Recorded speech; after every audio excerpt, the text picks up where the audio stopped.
Back here for another segment of Coach's Club in front of the beautiful Equestrian Center with Coach Jim Arrigon. How you doing, Coach? I'm good, thank you. You guys just had a event this weekend. So just talk about that and first off, how the season's been going so far. Yeah, we're in a string of several weeks in a row where we're going every weekend, and we just came back from Virginia Tech. We had a hunter seat show at Virginia Tech, and obviously Tech is the best team in our region, so they won fairly easily, but we were competitive. We're getting better. Our team is improving every time we go, and every week of practice, we're starting to see the improvement. So I'm looking for, by second semester, I think we can be pretty competitive. And we started this year with 3/4 of our team was new. Oh, wow. So, there's been a lot of teaching involved. There's been a lot of trying to get everybody caught up and working with our system.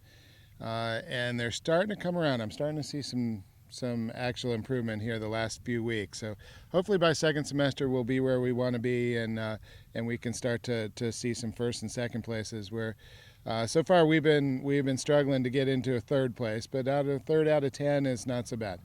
I guess since this coach is called Coach's Club, let's find out how'd you get here? How'd you get here at Liberty University, Coach? I did 25 years college coaching at several universities. I started at Murray State University in Kentucky. I was in Miami of Ohio for many years, and then after that I did short stints at Ohio State, at Xavier University in Cincinnati, and then I thought I was finished with college coaching. I gave it up and just went into a private training for a show barn.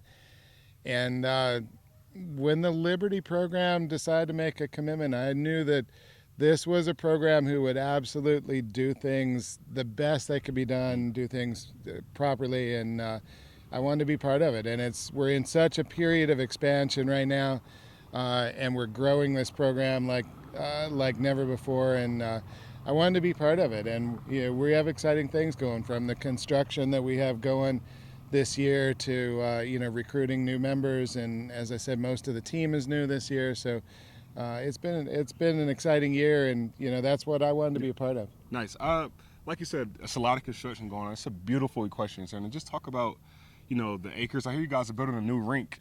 So just talk about this. Yeah, we have. Shortly before I got here, we had a new 240-foot barn that had been finished shortly before I started. And now, as soon as I began, we've been planning the big construction project, which is another 240-foot barn, a twin to the first one. And then everything in between is going to be a gigantic indoor arena, 300-foot long indoor arena, which will be as big as anything in this part of the state. And then we're moving our outdoor arena, which is exciting too. It's our indoor is going to go where the outdoor ring is now, and our outdoor ring is going to move up to the end of the indoor ring. So we'll have a new surface up there, a larger outdoor to practice in. Nice. And all together, this is supposed to be finished by next summer. So we're excited about that. And the goal is, we're going to be ready to host the Virginia Commonwealth Games in July. And that was, I'm sure, the impetus for building all the new facilities as part of that Virginia Commonwealth Games project. Okay, so this weekend you have Martin Community College, and like you said, it's more of people don't know that it's more of a track meet than a one-on-one race. So just talk about this upcoming weekend. Yeah, equestrian's a little bit different sport that a lot of people don't understand, especially college equestrian. We actually have two teams within one. Our equestrian team is made up of a hunter seat team, which is probably what more of the Virginia people are accustomed to, the jumping classes. And then we also have a Western team, a Western horsemanship team, which is, the kids in the cowboy hats and the boots and so forth. And the way I best describe it, it's kind of like, the closest thing is to track and field, where, track is very different than field, and hunt seat is very different than Western. And we do have coaches for each. I coach the hunter seat team myself. I've been working with the Western team to this point, but we just had a new Western coach begin. She's going to her first show this weekend, Nice. and we're really happy to have Lauren Eagles here from previously at Missouri State University, and she'll start with the Western team for the first time. But as I said, we're right in the middle of a string of a whole bunch of shows right in a row. We had St. Andrews University Western 2 weeks ago. We were at Virginia Tech last weekend. Now we're at Martin Community College Western. And then the week after that, we're back at Virginia Tech Hunter Seat. Nice. So we're finishing off a string of about 7 consecutive weekends. Oh wow, that's a lot going on. In conclusion of this interview, what would you want the viewers to know about equestrian that they don't know? Because this sport doesn't get a lot of coverage. So what would you want the viewers to know?